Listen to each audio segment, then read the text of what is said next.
He is one of our greatest leaders, if not the greatest leader of all time, some people might say. This is, of course, the brilliant late Winston Churchill, British Prime Minister, and particularly on this week of victory in Europe, should be remembered. And we have on this channel, let's be honest. Somebody said to me the other day, have you mentioned anything about victory in Europe? And I thought, yes. But of course, if you don't pick on that video, then you're not going to know about it, are you?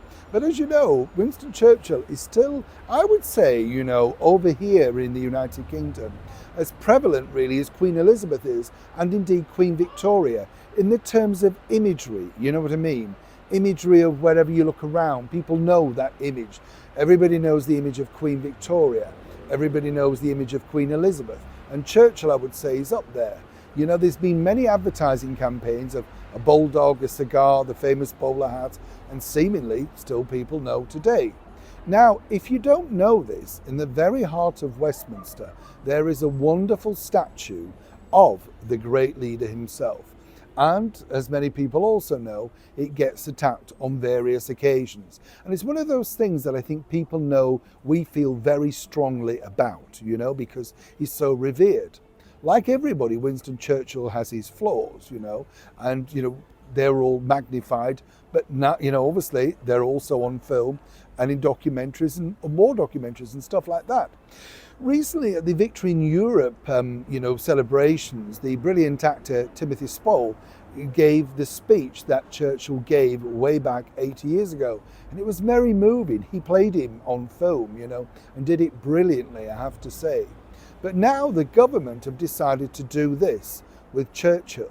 Oh yes, but what's the real story behind the headline? Let me explain. Morning chums, lovely to see you. Thank you so much as ever for your time. I'll have a nice wave. Thank you for joining me. Lovely to see you, as I say. Now, are you having a good week? Are you? Well, it's gone quick, hasn't it?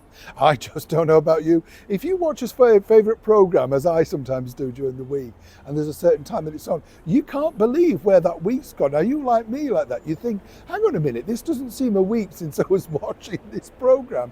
And yet the whole week's gone, and you think, where did the week go? You've got up, you've done washing, you've gone to bed. What happened to the rest of it? Yes. It's the speed of time, isn't it? Or faster than the speed of light, as Bonnie Tyler famously sang. I think that's the title. Winston Churchill now is going to be protected. Oh yes, that's all thanks to this.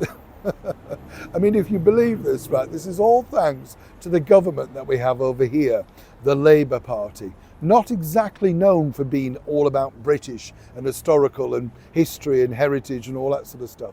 But they've decided that if anybody now climbs up onto the statue during those many demonstrations, they will be arrested. Right. Then what? But what's interesting here is the fact that now the government have decided to do this. Why have they decided to do it? Well, it's quite simple actually, chums.